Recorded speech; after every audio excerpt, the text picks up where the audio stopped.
പോകുന്നത് സ്ട്രോബെറി ഐസ്ക്രീമാണ്. ഇത് കൊച്ചു മക്കൾക്ക് വേണ്ടിയിട്ടാണ് ഞാൻ ഈ ഐസ്ക്രീം തയ്യാറാക്കുന്നത്. അപ്പോൾ ഈ ഐസ്ക്രീം ഞാൻ തയ്യാറാക്കാനായിട്ട് ഐസ്ക്രീം മേക്കറോ എഗ് ബീറ്ററോ ഒന്നും ഉപയോഗിക്കുന്നില്ല. നമ്മുടെ സാധാരണ മിക്സിയിലാണ് ഈ ഐസ്ക്രീം തയ്യാറാക്കുന്നത്. അപ്പം ഇത് കണ്ടുകൊണ്ടിരിക്കുന്ന കൊച്ചു മക്കളുള്ള അവരുടെ അമ്മമാർ തീർച്ചയായിട്ടും എൻ്റെ കൊച്ചു മക്കൾക്ക് വേണ്ടിയിട്ട് ഈ ഐസ്ക്രീം തയ്യാറാക്കി കൊടുക്കണം. സലുവിൻ്റെ സ്പെഷ്യൽ ഐസ്ക്രീമായിട്ട് അവർക്ക് ഈ ഐസ്ക്രീം നിങ്ങൾ കൊടുത്തിട്ട് അതിൻ്റെ റിപ്ലൈ എനിക്ക് തീർച്ചയായിട്ടും നിങ്ങൾ അറിയിക്കണം. അപ്പോൾ നമുക്ക് ഈ ഐസ്ക്രീം എങ്ങനെയാണ് തയ്യാറാക്കുന്നത് നോക്കാം. ഈ ഐസ്ക്രീം ഉണ്ടാക്കുന്നത് ഞാൻ മിക്സിയിലാണ്. അപ്പോൾ ഒരുപാട് പേര് റിക്വസ്റ്റ് ചെയ്തതുകൊണ്ടാണ് ഇന്ന് ഞാൻ ഈ ഐസ്ക്രീം ഉണ്ടാക്കി കാണിക്കുന്നത്. അപ്പം ഇതിന് വേണ്ടിയിട്ട് ഞാനിവിടെ 2 പാക്കറ്റ് വിപ്പിംഗ് പൗഡർ എടുത്തിട്ടുണ്ട്. വിപ്പിംഗ് പൗഡറോ വിപ്പിംഗ് ക്രീമോ നിങ്ങൾക്ക് ഉപയോഗിക്കാം. അപ്പോൾ വിപ്പിംഗ് ക്രീമിന്റെ ഞാനിവിടെ പൗഡറാണ് എടുത്തിരിക്കുന്നത്. അതായത് 100 ഗ്രാം പൗഡർ, 50 ഗ്രാമിന്റെ 2 പാക്കറ്റ് വീതമാണ് ഞാൻ എടുത്തിട്ടുള്ളത്. പിന്നെ ഇതിലേക്ക് വേണ്ടിയിട്ട് 250 ml ഫ്രഷ് ക്രീം വേണം. പിന്നെ വേണ്ടത് 1/2 കപ്പ് പാല്. പാലിന്റെ അളവ് കൂടരുത്. കൂടിക്കഴിഞ്ഞാൽ ഐസ്ക്രീം സെറ്റ് ആവാൻ പാടായിരിക്കും. അപ്പൊ അതൊന്ന് പ്രത്യേകം ശ്രദ്ധിച്ചേക്കണം. പിന്നെ ഇതിലേക്ക് വേണ്ടത് സ്ട്രോബെറി ക്രഷ്. ഇത്രയും സാധനങ്ങളാണ് നമുക്ക് ഈ സ്ട്രോബെറി ഐസ്ക്രീം ഉണ്ടാക്കാൻ വേണ്ടി വേണ്ടത്. ഇനി ഫ്രഷ് സ്ട്രോബെറി നിങ്ങളുടെ കയ്യിലുണ്ടെങ്കിൽ ഇപ്പൊ ക്രഷിന് പകരം അത് വേണമെങ്കിൽ ഉപയോഗിക്കാം. അപ്പൊ എന്റെ കയ്യിൽ ഫ്രഷ് സ്ട്രോബെറി ഇല്ലാത്തത് കൊണ്ടാണ് ഞാനിവിടെ സ്ട്രോബെറി ക്രഷ് വെച്ചിട്ട് ഈ ഐസ്ക്രീം തയ്യാറാക്കുന്നത്. അപ്പൊ നമുക്ക് ഇനി ഇതെങ്ങനെയാണ് അടിച്ചെടുക്കുന്നത് നോക്കാം. പിന്നെ ഒരു കാര്യം പ്രത്യേകം ശ്രദ്ധിക്കണം, നമ്മൾ ഈ ഫ്രഷ് ക്രീം ഫ്രിഡ്ജിൽ വെച്ച് നന്നായിട്ട് തണുപ്പിച്ചിട്ട് വേണം എടുക്കാനുള്ളത്. റൂം ടെമ്പറേച്ചറിൽ വെച്ചിട്ടല്ല എടുക്കുന്നത്. അത് പ്രത്യേകം ശ്രദ്ധിക്കണം. ഫ്രിഡ്ജിൽ വെച്ച് നന്നായി തണുപ്പിച്ച ശേഷം മാത്രമേ എടുക്കാവൂ. അപ്പൊ മിക്സിയുടെ ഒരു ജാർ എടുത്തിട്ട് ഇതിലേക്ക് നമുക്ക് ഈ വിപ്പിംഗ് പൗഡർ ഇട്ട് കൊടുക്കാം. ഇനി ഇതിലേക്ക് ഈ പാൽ ഒഴിച്ചിട്ട് ഇത് നന്നായിട്ടൊന്ന് അടിച്ചെടുത്തിട്ട് വരാം. ഇതിവിടെ ഞാൻ അടിച്ചെടുത്തിട്ടുണ്ട്. പിന്നെ ഇത് നമ്മൾ പാൽ ഉപയോഗിക്കുമ്പോഴും പ്രത്യേകം ശ്രദ്ധിക്കണം, നല്ല തണുത്ത പാലായിരിക്കണം നമ്മൾ ഇതിലേക്ക് ഒഴിച്ചു കൊടുക്കേണ്ടത്. അപ്പൊ മിക്സിയിലായതുകൊണ്ടാണ് നമുക്ക് ഇങ്ങനെ മാത്രമേ ഇത് അടിച്ചെടുക്കാൻ പറ്റത്തുള്ളൂ. അതേസമയം ഇതേ ക്വാണ്ടിറ്റി തന്നെ നമ്മൾ എഗ് ബീറ്റർ ഉപയോഗിച്ചാണ് അടിക്കുന്നതെങ്കിൽ നല്ല ഫ്ലഫി ആയിട്ട് വരും. അപ്പം ഒരുപാട് പേര് മിക്സിയുടേത് വേണം എന്ന് പറഞ്ഞത് കൊണ്ടാണ് ഈ രീതിയിൽ ഞാൻ ഉണ്ടാക്കി കാണിക്കുന്നത്. ഇനി ഇതിലേക്ക് ഒരു 3 ടേബിൾ സ്പൂൺ സ്ട്രോബെറിയുടെ ക്രഷ് ഒഴിച്ചു കൊടുക്കാം. ഇനി ഇത് നന്നായിട്ടൊന്ന് അടിച്ചെടുത്തിട്ട് വരാം. ഇതിവിടെ ഞാൻ അടിച്ചെടുത്തിട്ടുണ്ട്, കണ്ടോ? ഇതുപോലെ അടിച്ചെടുത്ത ശേഷം ഇനി ഒരു ഇൻഗ്രീഡിയന്റ് കൂടി നമ്മൾ ഇതിലേക്ക് ചേർക്കും. ഞാൻ നേരത്തെ പറയാൻ വിട്ടുപോയതാണ്.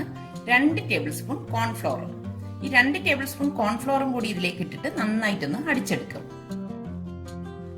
ഇനി ഇത് ഒന്നുകൂടി നന്നായിട്ടൊന്ന് അടിച്ചെടുക്കാം. കണ്ടോ? ഇതിവിടെ ഞാൻ നന്നായിട്ട് അടിച്ചെടുത്തിട്ടുണ്ട്. അപ്പൊ ഇനി ഇത് നമുക്കൊരു കണ്ടെയ്നറിലേക്ക് മാറ്റാം. ഇതിങ്ങനെ ഒഴിച്ച ശേഷം നമുക്ക് 1 ടേബിൾ സ്പൂൺ ഈ സ്ട്രോബെറി ക്രഷ് ഇതിലേക്ക് ഇട്ടിട്ട് സ്പൂൺ കൊണ്ടൊന്ന് ഇളക്കി കൊടുക്കാം. കാരണം ഈ ക്രഷ് അവിടെ കടിക്കാൻ നമുക്ക് കിട്ടും. അതിന് വേണ്ടിയിട്ടാണ് അങ്ങനെ ചെയ്യുന്നത്. ഇങ്ങനെ ചെയ്തില്ലെങ്കിലും കുഴപ്പമൊന്നുമില്ല. നമ്മൾ സ്കൂപ്പ് ചെയ്തെടുക്കുമ്പോൾ ചിലപ്പോൾ അവിടെ നല്ല ഒരു കളർ കിട്ടും. അതിനാണ് ഇതുപോലെ ചെയ്യുന്നത്. ഇനി ഇത് ഈ കണ്ടെയ്നർ അടച്ചിട്ട് നമുക്ക് ഫ്രീസറിലേക്ക് ഇത് സെറ്റ് ചെയ്യാനായിട്ട് വെക്കാം. ഇതിപ്പോ ഞാൻ ഇനി വെച്ചിട്ട് 3 മണിക്കൂർ കഴിഞ്ഞ് ഇത് വീണ്ടും പുറത്തെടുക്കും. നമുക്കിനി ഇത് വെച്ചിട്ട് 3 മണിക്കൂർ കഴിഞ്ഞ് പുറത്തെടുക്കാം. ഐസ്ക്രീം ഞാനിത് 3 മണിക്കൂർ ഇപ്പൊ കഴിഞ്ഞിട്ടുണ്ട്. 3 മണിക്കൂർ കഴിഞ്ഞ് ഫ്രീസറിൽ നിന്ന് എടുത്തതാണ്. ഇനി ഇതൊന്ന് ഓപ്പൺ ചെയ്തിട്ട് ഒരു സ്പൂൺ കൊണ്ടൊന്ന് മിക്സ് ചെയ്ത് കൊടുക്കാം. കണ്ടോ? ഇപ്പൊ തന്നെ സെറ്റായി കിട്ടിയിട്ടുണ്ട്. പക്ഷെ ഈ 3 മണിക്കൂർ കഴിഞ്ഞ് നമ്മൾ ഒന്നും കൂടി ഒന്ന് ഇളക്കി വെക്കുമ്പോൾ നന്നായിട്ട് ഇത് സെറ്റായി കിട്ടും. കണ്ടോ? ഇപ്പൊ തന്നെ നമുക്ക് കാണാം ഇത് ഈ ഒരു സെറ്റിലേക്ക് വന്നിരിക്കുന്നത്. പക്ഷെ ഇത് കുറച്ചുകൂടി നന്നായിട്ട് സെറ്റായി വരണം. നമ്മളിത് ഉണ്ടാക്കി വെച്ച് കഴിഞ്ഞാൽ പറയത്തേ ഇല്ല ഇത് നമ്മൾ മിക്സിയിൽ തയ്യാറാക്കിയെടുത്ത ഐസ്ക്രീം ആണെന്ന്. കഴിക്കാനും നല്ല ടേസ്റ്റ് ആയിരിക്കും. കുട്ടികൾക്കൊക്കെ വളരെ ഇഷ്ടപ്പെടും. നന്നായിട്ടൊന്ന് ഇളക്കി തന്നെ നമ്മളിതൊന്ന് ലെവൽ ചെയ്ത് കൊടുക്കണം കേട്ടോ. ഇനി നമ്മളിത് മിക്സിയിലേക്ക് ഇട്ട് അടിക്കേണ്ട ആവശ്യമില്ല. സ്പൂൺ കൊണ്ട് ഇതുപോലെ ഒന്ന് ഇളക്കിയാൽ മതി. കണ്ടോ? ഇപ്പൊ കണ്ടോ?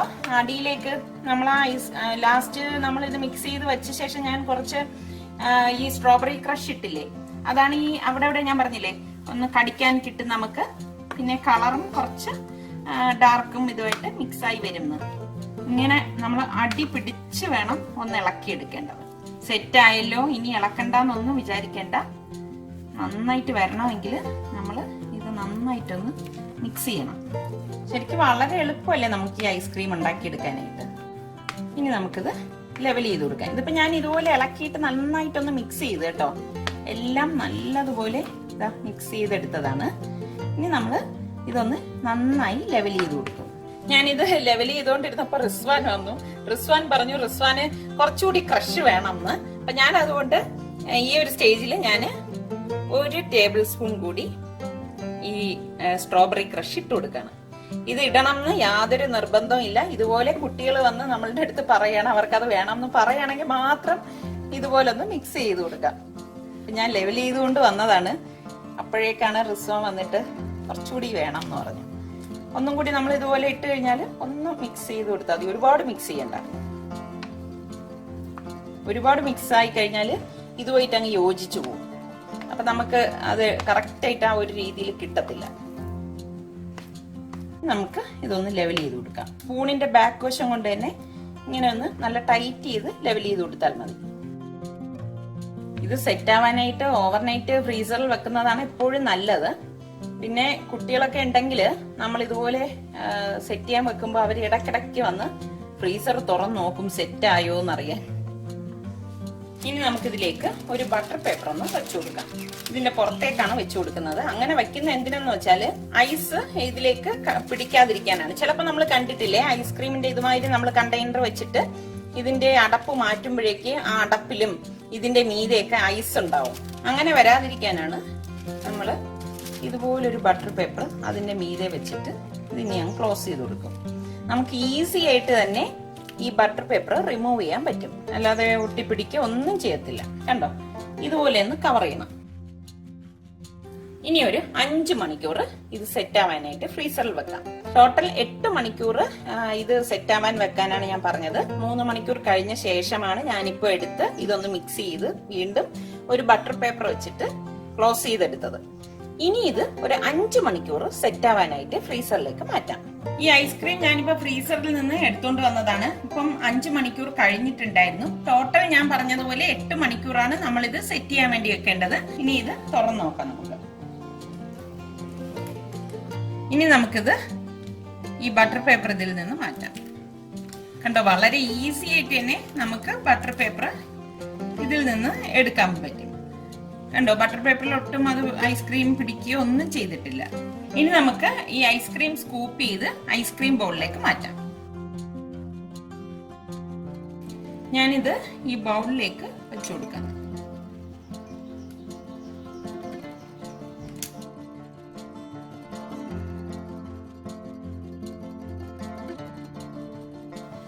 കണ്ടോ, നമ്മൾ പുറത്തുനിന്ന് വാങ്ങിക്കുന്ന അതേപോലെ തന്നെയാണ് ഈ ഐസ്ക്രീം ഇരിക്കുന്നത്.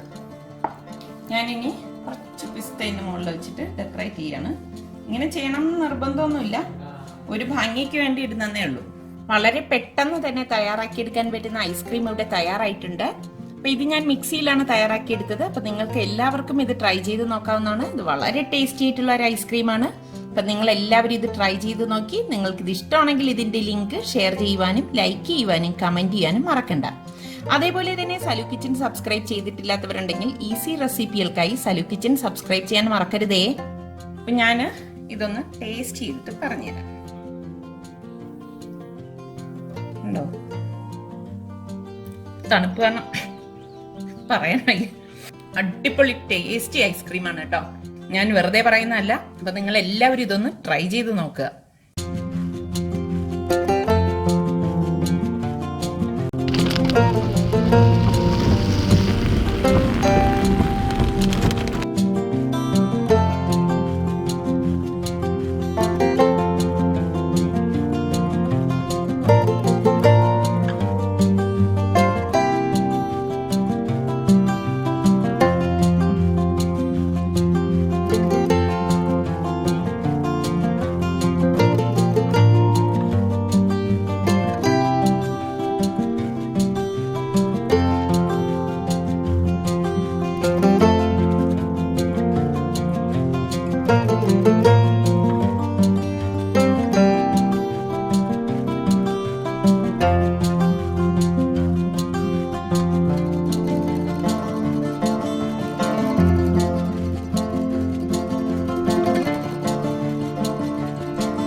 you.